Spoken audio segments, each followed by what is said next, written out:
السلام علیکم ورحمۃ اللہ وبرکاتہ۔ الحمد للہ وکفا وسلام علی عبادہ الذین اصطفى والتقى والعفاف والغنى اما بعد فقد قال اللہ تبارک وتعالی فی القرآن المجید والفرقان الحمید۔ فأعوذ باللہ من الشیطان الرجیم، بسم اللہ الرحمن الرحیم۔ سخر لکم ما فی السماوات وما فی الارض، صدق اللہ مولانا العظیم۔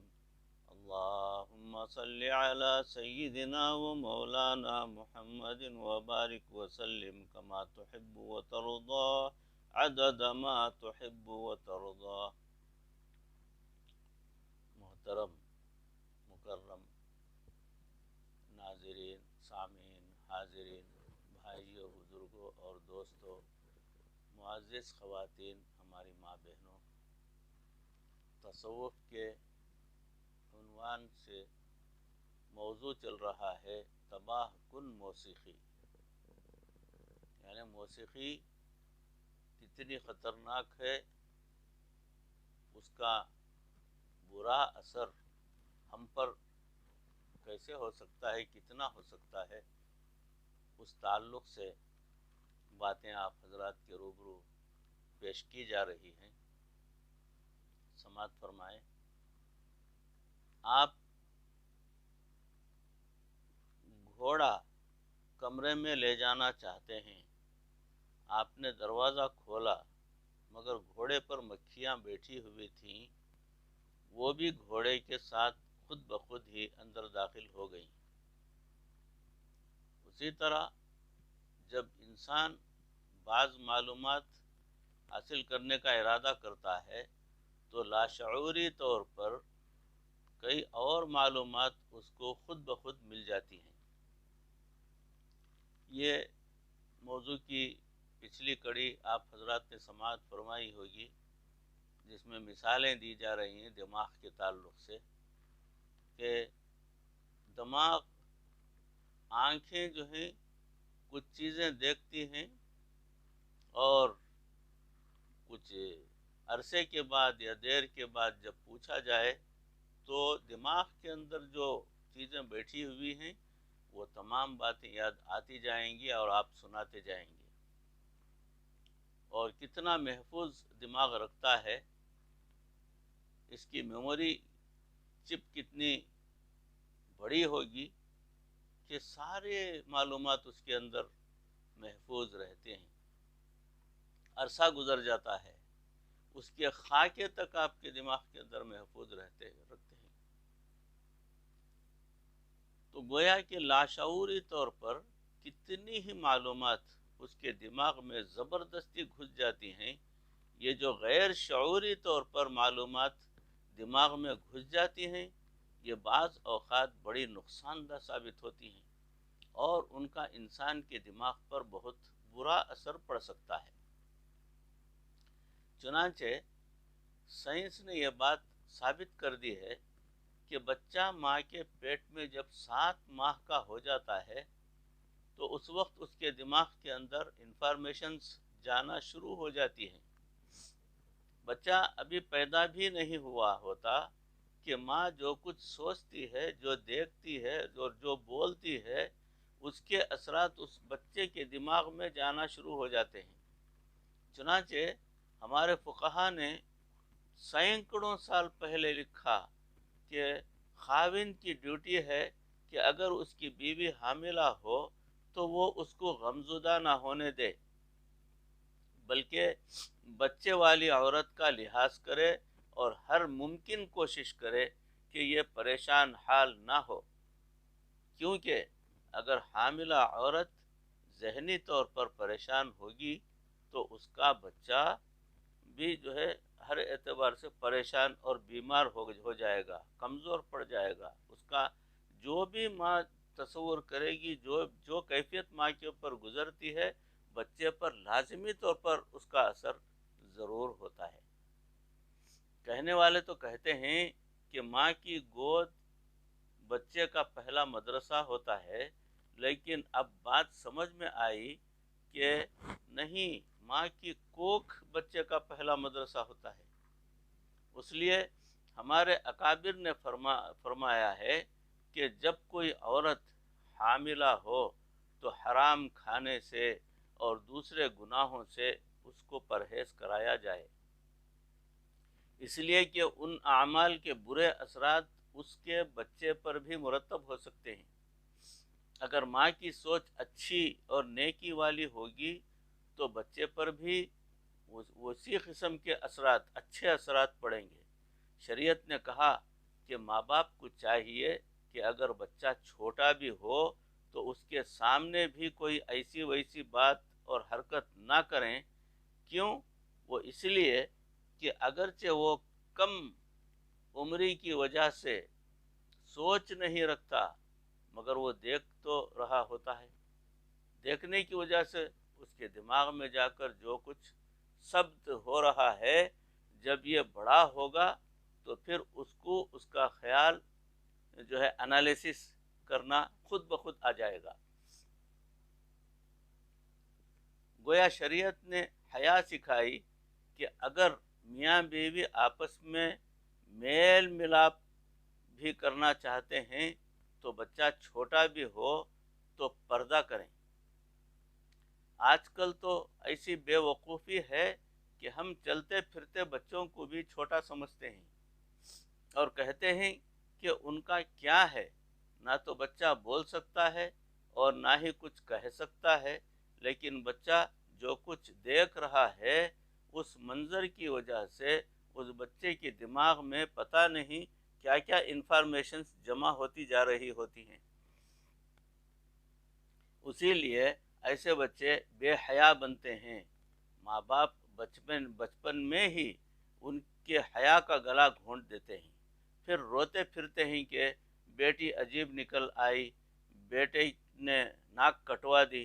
وہ بیٹے اور بیٹی نے ناک نہیں کٹوائی، وہ ناک تو اس وقت کٹی تھی جب ان کے سامنے آپ نے فحش حرکات کی تھی، اس وقت آپ نے شریعت کا خیال کیوں نہیں رکھا؟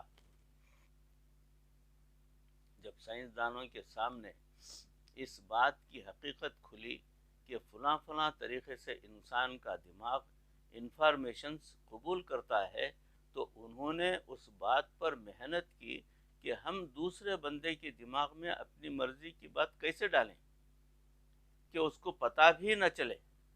چنانچہ اس پر بہت زیادہ کام کیا گیا، بالخصوص کفار نے اس پر بڑا کام کیا۔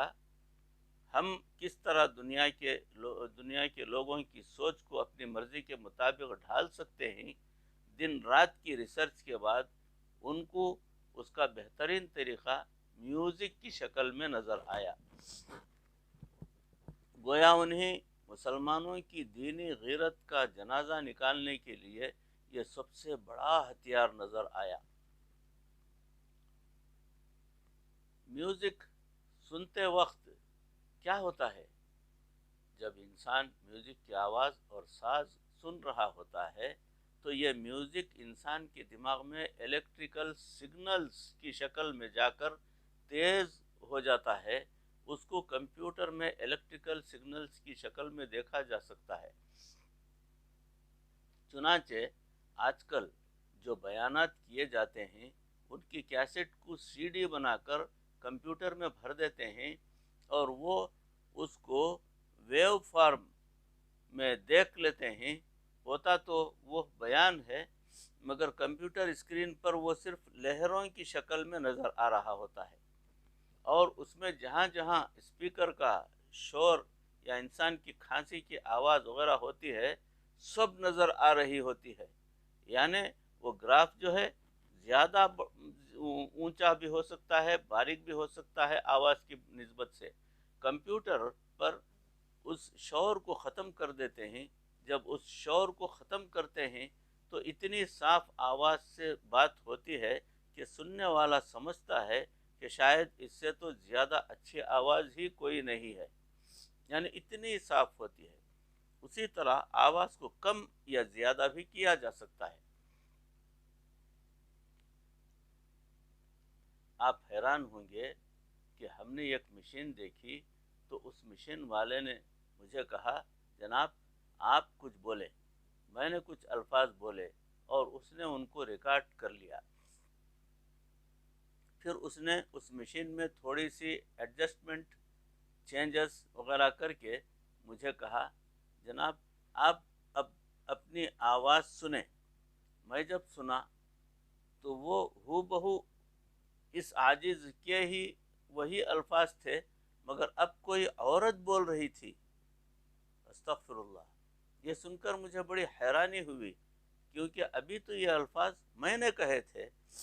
آواز کی پہچان کرنا کمپیوٹر کے لیے اب بائیں ہاتھ کا کھیل بن گیا ہے۔ آپ کسی آدمی کی آواز ریکارڈ کر کے کمپیوٹر میں بھر لیں تو کمپیوٹر دیکھ لے گا کہ اس کے حروف کیسے ادا ہوتے ہیں، یعنی اس کا لہجہ کیسا ہوتا ہے۔ جب کمپیوٹر کسی کے لہجے کو معلوم کر لیتا ہے تو اب وہ کسی بھی لفظ کو اس کے لہجے میں پیش کر سکتا ہے۔ آپ نے ایک بات کہیں بھی نہیں ہوگی اور آپ کا پورا بیان اسی کے اوپر مل جائے گا، آپ کو پتہ بھی نہیں چلے گا، اور اپنی مرضی کے الفاظ آپ ہی کے لہجے میں پیش کر دیے جائیں گے۔ اسی لیے ٹیلی فون پر بات چیت کرتے ہوئے کمپیوٹر خود بخود کچھ لوگوں کی باتوں کو بیان کرتا چلا جاتا ہے۔ وہ کیوں؟ اس لیے کہ انہوں نے کمپیوٹر میں اس کے لہجے کو بھر دیا کہ یہ بندہ جب بھی اپنی بات کرے تو تم نے اس کی آواز کو محفوظ کر لینا ہے۔ چنانچہ کچھ لوگ ایسے ہیں کہ جن پر لوگوں کی نظر ہوتی ہے اور ان کی ہر بات ہر وقت ٹیپ ہو رہی ہوتی ہے۔ پوری دنیا میں وہ جہاں بھی گفتگو کریں گے ان کے لہجے کو پہچانتے ہی کمپیوٹر اس کو محفوظ کرنا شروع کر دے گا۔ جس طرح ہماری آواز کمپیوٹر کے اندر جا کر بجلی کی لہروں کی شکل اختیار کر لیتی ہے، اسی طرح میوزک بھی لہروں کی شکل اختیار کر لیتا ہے۔ چنانچہ اگر اسکرین پر دیکھیں تو وہ بھی آپ کو لہروں کی شکل ہی میں نظر آئے گی۔ پھر ان لہروں کی شکل میں لا کر انہوں نے اس کے فارمولے بنا دیے، گویا اب یہ میتھمیٹیکل چیز بن گئی۔ یاد رکھیں کہ آج کل کی میوزک میں فقط دو چار آلات موسیقی استعمال نہیں ہوتے، بلکہ پتہ نہیں کہ اس کے پیچھے کتنا علم موجود ہے۔ P H D doctor computer پر بیٹھ کر میوزک کے فارمولے لکھ رہے ہوتے ہیں۔ وہ اس فارمولے کا الگورتھم کہتے ہیں۔ سائنس پڑھے لکھے لوگ یہ بات آسانی سے سمجھ لیں گے۔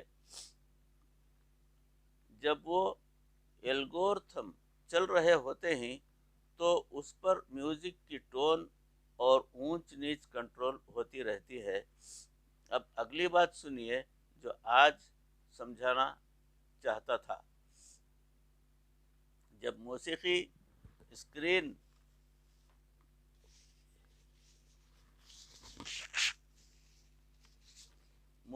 اسکرین کے اوپر لہروں کی شکل میں آ گئی تو اب انہوں نے سوچا کہ ہم اس کے ذریعے انسانوں کے دماغ میں اپنی بات کیسے بھر سکتے ہیں۔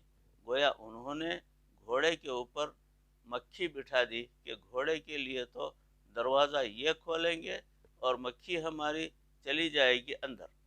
نوجوان تو میوزک سننے کے لیے بیٹھتے ہیں مگر ان کو پتہ ہی نہیں ہوتا کہ لاشعوری طور پر ان کے دماغ میں کیا کیا پیغام پہنچ رہا ہوتا ہے۔ وہ اس وقت اس کو محسوس نہیں کر رہے ہوتے، وہ سمجھ تو نہیں رہے ہوتے، لیکن ان کا دماغ جسے وہ پیغام پہنچ رہا ہوتا ہے ویسے بن رہا ہوتا ہے۔ اس پیغام کو سائنس کی زبان میں بیک ٹریک کہتے ہیں۔ سننے والا تو موسیقی سن رہا ہوتا ہے مگر بیک ٹریک پر اس کو کوئی پیغام دیا جا رہا ہوتا ہے۔ خیر، انہوں نے بیک ٹریک کے کئی تجربات کیے۔ مثال کے طور پر انہوں نے اس کا پہلا تجربہ یہ کیا کہ ایک گانا بنایا اور اس کی موسیقی میں بیک ٹریک کا یہ پروگرام بھرا، ہیٹ یور مام، یعنی ماں سے نفرت کرو، ہیٹ یور مام، ماں سے نفرت کرو، ہیٹ یور مام، ماں سے نفرت کرو۔ انہوں نے باقاعدہ تجربہ کیا کہ یہ جو لوگ اس گانے کو پسند کرتے تھے وہ اپنی والدہ سے نفرت کرنا شروع کر دیتے تھے، کیونکہ جب گانا پسند کرنے والے کوئی گانا پسند کرتے ہیں تو وہ اسے ایک دفعہ نہیں سنتے بلکہ اسے سینکڑوں دفعہ سنتے رہتے ہیں، ریپیٹ ریپیٹ ریپیٹ کرتے رہتے، سنتے رہتے ہیں۔ گاڑی میں بھی سن رہے ہوتے ہیں، ٹی وی میں بھی سن رہے ہوتے ہیں، ٹیپ میں بھی سن رہے ہوتے ہیں، موبائل کے ذریعے سے بھی سن رہے ہوتے ہیں، سیر کرتے ہوئے بھی سن رہے ہوتے ہیں۔ ان کے کانوں کے ساتھ ہر وقت واک مین لگا ہوا ہوتا ہے۔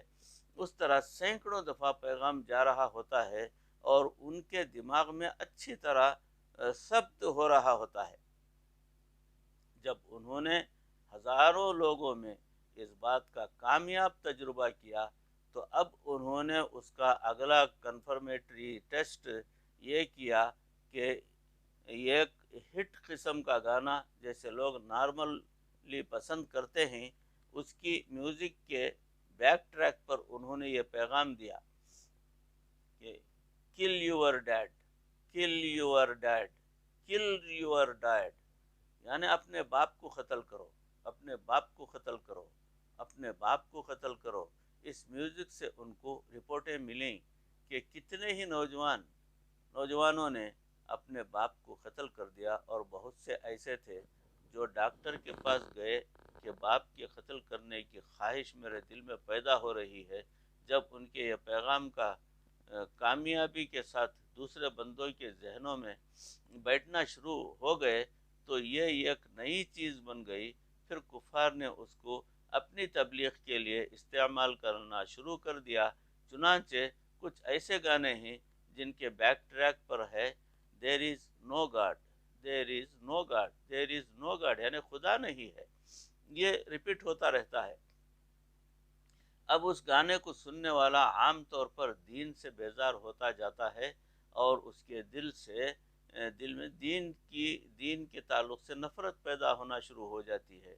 یہ گانے کے بیک ٹریک پر انہوں نے پیغام دیا، ورشپ دی ڈیول، یعنی شیطان کی پوجا کرو، شیطان کی پوجا کرو، شیطان کی پوجا کرو۔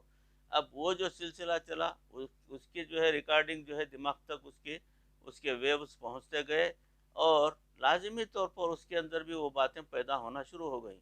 ایک گانا ہے، میں اس بندے کا نام نہیں لینا چاہتا جس نے گایا ہے، ان منحوسوں کے نام مسجد میں بیٹھ کر کیا لینے پڑیں گے، لیکن ایک ایسی آواز تھی جسے دنیا پسند کرتی تھی۔ اس کے بیک ٹریک پر انہوں نے یہ پیغام دیا کہ آئی ایم ساتان، یعنی میں شیطان ہوں، میں شیطان ہوں، میں شیطان ہوں۔